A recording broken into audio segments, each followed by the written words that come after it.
Hi YouTube, welcome back to Wtf Rc Cars. Yet again, another video for the GT2. This time we're going to be fitting the front aluminium lower A-arms. And let's see what bits don't fit, what bits need putting on with a drill or whatever else we've got to do with this one. So, let's get you in for a close-up and crack on. Right, so this is his nice aluminium A-arms. So I think that's roughly what way around they're going to go. So, first thing we're going to need to do is get this front bumper off, because we've got to get down to the hinge pins to remove them to get the A-arms off of the bottom. And on these you've got the little support tubes on the back. So we're going to have one of them screws and one of them on each side.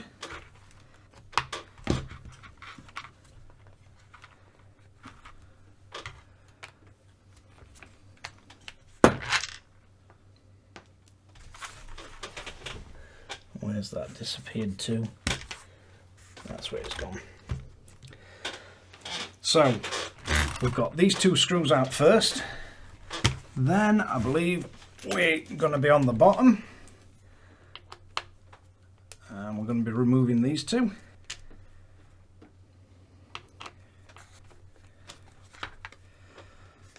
So that's got the bumper completely out of the way.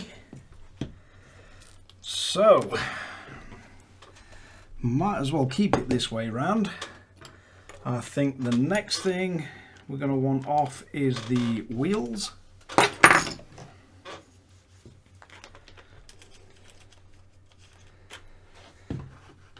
So that's one wheel off. There is no way them wheel nuts need to be on that tight. And look what it's done to the wheel.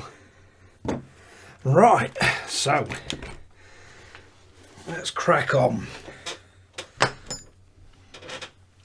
So we're definitely going to need the shock screws removed.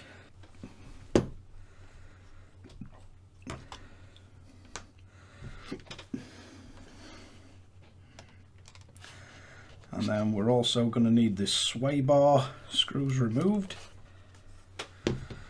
And same as the rear, we're going to have to look for some replacements for these. So we'll do the same on this side. And I'm still no fonder of these screw heads they use.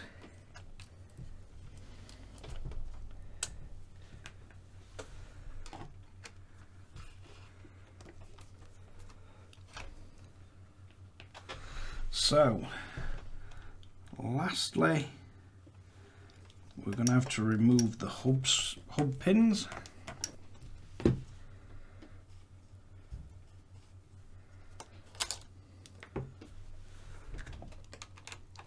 So get them off from both sides.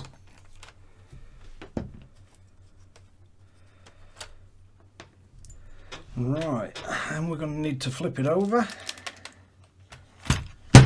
We've just got to remove the tiny little collars on the back of the hinge pins. So if you just loosen off the grub screws,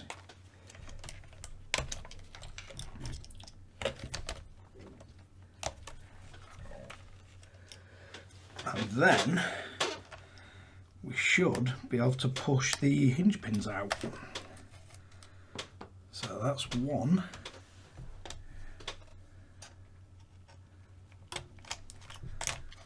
And that's the other one. So once we free the shock out and the sway bar, these should just come off. So that's one removed. And then we just check the depth, and it's 3mm on the Droop screw again. So if we quickly just lay them over. So the only difference is they don't have the little bit connecting the ends, and they don't have them on. but pretty much the geometry looks perfect. So we're going to need 2mm hex driver to remove this. It is strange how these have got a cut art, but the aluminum ones look a lot thinner. So let's get some thread lock on this. Certainly going to be interesting getting the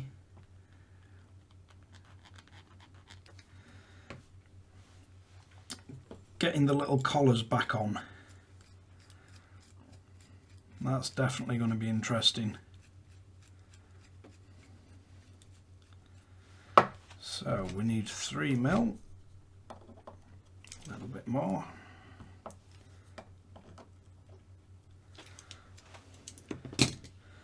So we've got 3mm on a droop screw. Now let's see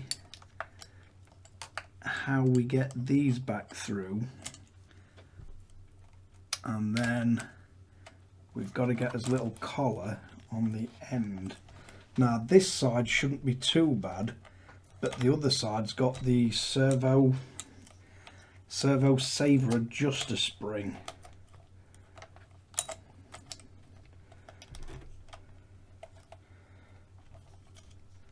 So that looks like it's lining up pretty good.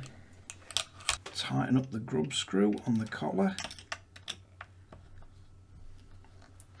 so his hinge pin's not falling out.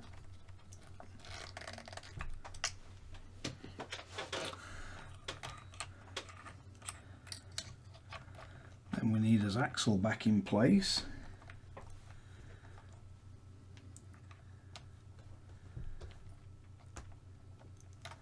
And we're gonna need that pin back through. Can now screw this back in, and these only need screwing up just snug, because you're not trying to pinch the actual end of the arm or anything. So what do we have to fit now? We've got the sway bar olive that we need to somehow get back through. So that looks like it's nice and easy. The suspension one, and these are usually a bit more difficult, especially in aluminium arms, because you've got to get that olive perfectly straight. So we're going to need some more screws. Let's have a look if these are long enough. And don't be worried if your screws are too long, because they can come straight through the back, so you're not going to have an issue. So you just need to swap them out for some M2, and I believe they were 19 to 20mm long. So this should fit for the sway bar.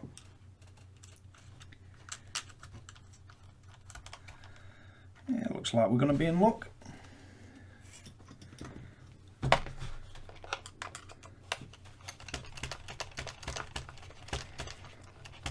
Fit the sway bar one back.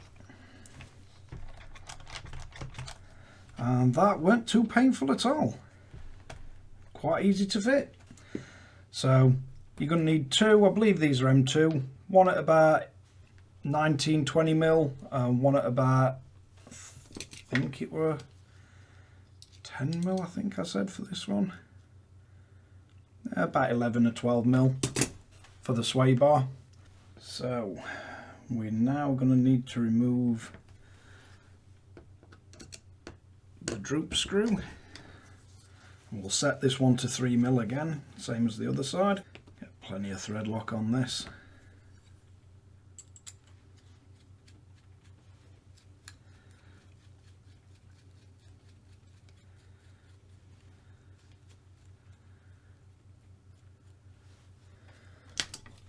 And we're looking for 3mm.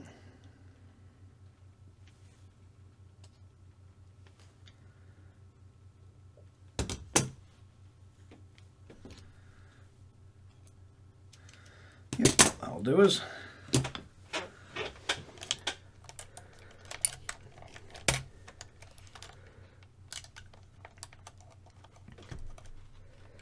So into position. Make sure his drive shaft's not catching on anything.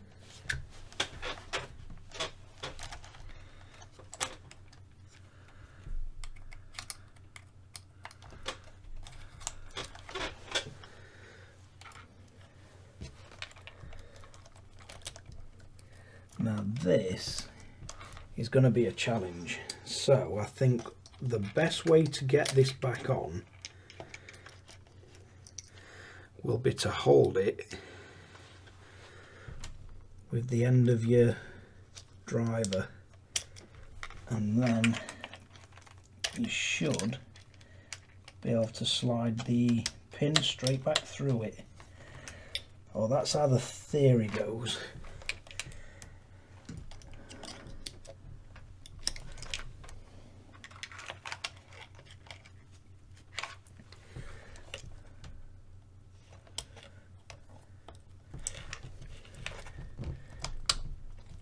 Yep, so that went on pretty good.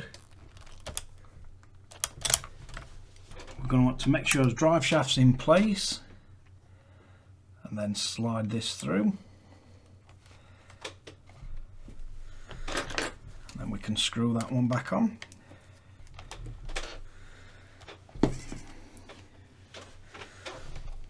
Then we're going to want to drop a shock down and work that olive around till it goes in.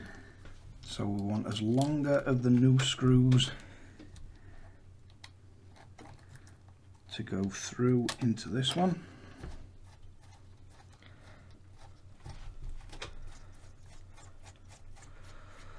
I'm not sure where I got these little screws from, but they are fantastic. They've got like grips on the heads, makes it easier to start them screwing in by hand. Right, so probably going to be easier if I flip this to get this bottom one in. So then we need this screw going into that one.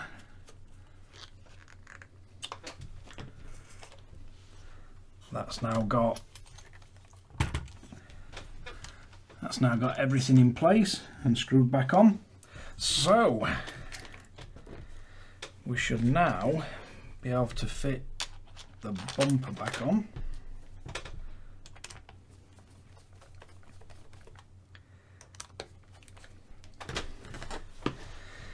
So we've now got that on.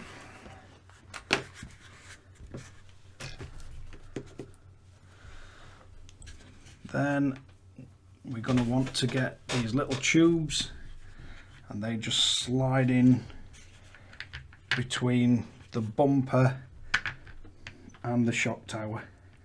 And if you've done the carbon shock tower mod like I have on this, then you don't want to go over tightening these.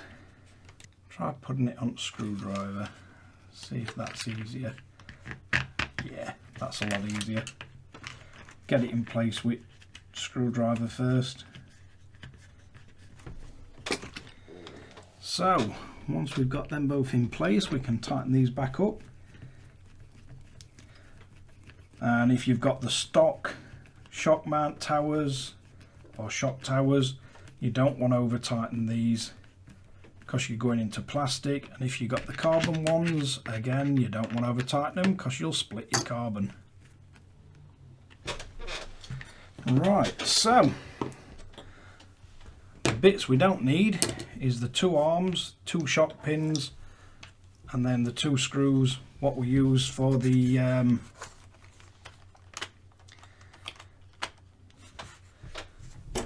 sway bar kit. And now we just need to put the wheels back on and not over tighten them like they were from stock, because that was ridiculous.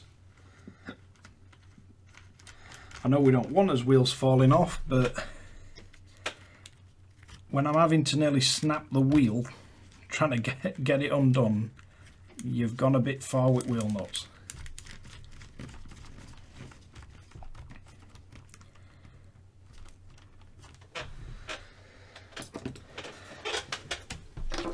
So all that's left to do is just nip these up.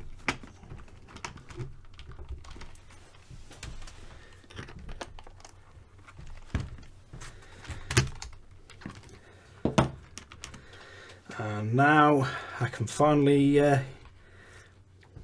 get to the point where I alter these to set me towing properly. But that feels really solid now, up front and rear end. But they're quite nice. Right, so let's wrap this one up. Right, so that's the aluminium lower front and rear, and the top one's fitted. Starting to feel really, really nice. Making it feel very firm. Definitely doesn't feel like it's got as much play in it now. Still got a few more mods to go, and I'm doing it in bits like this because from what I've seen, people don't like really long videos. But hopefully you like it and it's useful for somebody. But thanks again for watching Wtf Rc Cars. If you like the video, don't forget to like and subscribe, share to friends and family. I'll catch you guys again in the next one.